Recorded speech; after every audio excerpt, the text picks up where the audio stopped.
そろそろ移動しないと。Hello and welcome to a lootlevelchill.com video preview here. My name's Adam Cook and I'm joined by Lyle Pendle. How are you, Lyle? Hey, I'm very good because I've been playing a really good game. Well, I'm going to attempt to say that very long game name right now, and this is a little preview loot level chat, if you will, of Atelier Yumia, the Alchemist of Memories and the Envisioned Land. In the interest of transparency, you were flown out to Paris to play this video game. Exciting. It was exciting, yeah. I can't pretend that wasn't exciting, going to being flown about for this, but also already a big fan of the Atelier series. I've been playing them. I think I've played the last 5 entries in the series, including a few remakes along the way and remasters and all sorts. Now, a quick Google tells me this is something like the 27th title or something in the series? I think 26th, maybe, 26th. Something like that. In the 20s is still impressive. It is still impressive. No one's really going to roll their eyes at 26 over 27, are they? No, but I mean, I guess the question is, as exciting as it was to be in Paris, how exciting was it to play just called Atelier Yumia? I'm not going to say the game name every time. That's the best way to do it, yeah. So I kind of think that it seems like Atelier Yumia is going to be maybe the best entry in this series I've played. They've got a new protagonist, which they haven't had since, I think 2019 was the first Riser game, which was the trilogy we had before this. And so it's kind of like they're pushing out all the stops for this one, and it feels like they've shaken things up a lot. So sort of like the core of any... I don't think you've ever played an Atelier game. Am I correct in thinking that? I don't think I have. What I would say is that looking at the video of what you played and the screenshots, it certainly looks a step up from what I understand those games to look like in the least. Yeah, it definitely is. But all these games basically have this sort of... Well, all the modern ones anyway have this sort of 3 pillars, if you will. These 3 main sort of things you'll be doing in the game. And they are combat, exploration, and the alchemy synthesis side of things, and they all sort of feed into each other, and it's this loop that you can sort of get lost in. And while this is all there and all brilliant in Atelier Yumia, there is also sort of a 4th element that is entirely optional, but they've basically added base crafting, where you can just construct your own atelier, your own workshop, where you do your alchemy. And it's just this really nice, easy-to-use system of, clipping different bits of roofs and walls and furniture together to have your own little personal space that's just been added as this nice feature that apparently fans have asked for many years now. And it's just, it adds this extra element to the game, which is, a lot of fun. If that's not for you, you can just put down your own blueprints that they've got this big catalogue of, just have this house, and you can slap it down. Don't even have to think about it. Not a big deal. But it's this lovely new big edition that's probably the most fleshed out new thing in the game, which, seems really interesting. I purposefully in the preview, I didn't spend an hour making my perfect house because I kind of wanted to see everything that was going on, but I definitely got to see that this system is it's been made to be creative while not being essential for those who don't do it. And then in the same sort of facet, that's kind of what the series has done a lot over the years, the alchemy side, which might seem a little bit... I mean, it's definitely a little bit overwhelming for new people to come into. I remember going into my first of the modern ones of these games and being I've got to put all these different bits that have different stats into these different nodes and to make an item that's going to be the best it can be. But there's always the ability to auto-craft as well. But at the same time, we've made it in Atelier Yumia, the alchemy is a little bit simpler while still having the amount of depth I wanted from it, which I think people will really enjoy. So we've got crafting, we've got making a base, but what the star of the show in Atelier Yumia is absolutely the exploration of this massive world that is so many times bigger than the other worlds they've had, but not in that sort of way that makes you roll your eyes and be upset that you're going to be exploring a world that's not as crafted, if you will. Atelier Yumia has a world that's it's so varied. It's got so many nice little biomes. It's very lush. There's always something to find around every corner. And it's just it's a joy to explore, a joy to collect all these different materials, and there's always something to do, something different to find, and there are loads of ways to get around too. So you start with a double jump, which you're able to, if you really want to, you can really like finagle your way up cliffs that it feels like you can't get up. It's that sort of Skyrim jumping up a cliff carefully for an hour until you get up there. You can sort of try to do that sort of thing, but alongside that, you've got the more traditional modes of transport. You've got zip lines, like we all use to get around in the world, or a motorbike that I assume is powered by mana because everything is.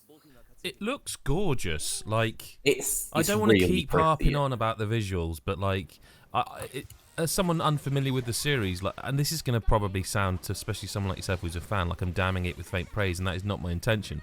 But as someone who has not played the series, I'm looking at it going, I want to. It looks like a massive open world RPG, but it looks incredibly modern, like the combat and stuff. It looks, it really looks up my street. Actually, I'm sort of wondering if I've missed this series somehow. I think this is the entry. How I would sort of compare this is I kind of think of Tales of Arise, where the Tales series had this game where it was like, oh shit, this is like for everyone now. Like fans of the series are going to use this game to be like, oh no, you've really got to try this. Like when I was playing this, one of the first things I thought is like, I've got to make sure Adam plays this one, right? Like I really do think it's got that level of appeal. And yeah, the combat, as you sort of touched on, that has been very much modernized. It's a lot more fast paced now, but it still has a lot of depth in that, like, each enemy you face has different weaknesses. You can move around in real time to dodge and block. You can change from like long range to short range attacks, which sort of swings you out of the action a little bit, which can be used to sort of dodge as well as change your sort of the attacks you're doing. And like the series always has, you've also got loads of items that you can just chuck at the enemies that you've made back in your workshop. And what's great about the Atelier games, by the way, just a thing that everyone should know, is in most RPGs, if you have an item that you're going to use in battle, you're going to use up that item. And because of that, you're never going to use it. You're just going to leave it sat in your inventory and think, well, one day I might need this. And otherwise, in the Atelier games, because you are an alchemist, you just sort of have an unlimited supply once you've made them, because it is magic. So you just get to throw bombs at people all the time, and it doesn't matter. Yeah, it's just a great feeling. That sounds great. It's worth mentioning as well, while people are watching this, hopefully, to subscribe, obviously, because we're a new channel, really. But also, that if you go over to our website, lootlevelchill.com, you can read a more formal preview. This is just a video accompaniment for Lyle to sort of... It's free form. We're just chatting about the game while we show you some footage. Yeah. But also, worth mentioning that Lyle had a chance to interview the head of Gust Studio. I'm probably going to butcher this name. Junzo Hosoi? Apologies if I've got that wrong. I'm sure people will tell us. But there's an interview with that person who is, again, the head of the studio. So that's cool. What did you play? You played about 4 hours or so, didn't you? So you had like a really good... Yeah. I mean, I kind of felt like I've seen enough of the game that like I really know what's going on. That's what I was getting at. Like with where do you stand now? Like, after 4 hours. Again, caveat, obviously, an RPG 4 hours. Some people might go, well, that's not very much. But based on what you have played, where are you now towards this game? I mean, I'm extremely excited to play the full thing. I think it's going to be, and I think it's going to be fantastic. I think it's going to be a real banger, like a must play for RPG fans, like you, Adam. Yeah. You're playing this. It's happening. Yeah, apparently so.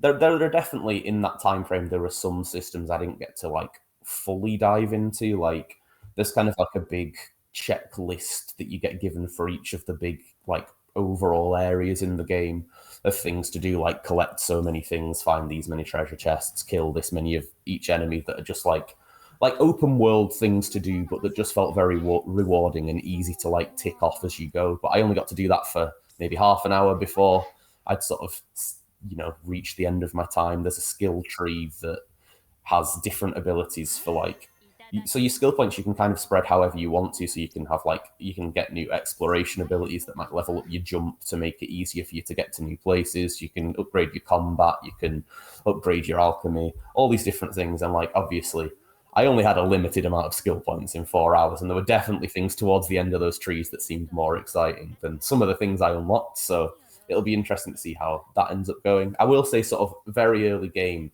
the combat the combat was almost so easy that like it was hard to get to really see the depth of like what the battles were like. But I was able to get it to enough like boss fights and tougher enemies and that sort of thing that I can still say that there's some serious depth there, and it's going to take some mastering to really make it through those tougher fights. There's loads of difficulty levels too, so it wouldn't really matter anyway. But another game to be tremendously excited about in a year where there's nothing happening really at all, obviously.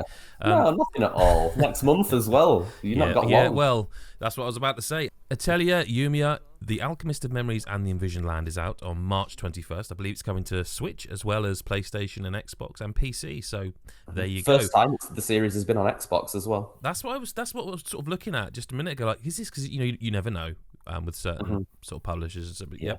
I have to mention, as a new channel, we really appreciate you subscribing. That's important. And if you do have any questions about what we've played, drop them in the comments. Maybe Lyle can answer. If we can, we can. If we can't, we can't. Mention as well to you that we are on social media like Blue Sky. We are also completely independent and owned by us, so we are funded by our Patreon community, which is patreon.com/lootlevelchill. So if you're interested, we only currently have one tier. It's just £2.50 or $2.50, whatever, and it will get you early podcasts and exclusive content that we're working on. We ask that you bear with us because it's early doors. Thank you very much, Lyle, for your time. Oh, it's been a pleasure getting to talk about a great game on this great new channel. Absolutely, and we will see you in the next video. Bye bye for now.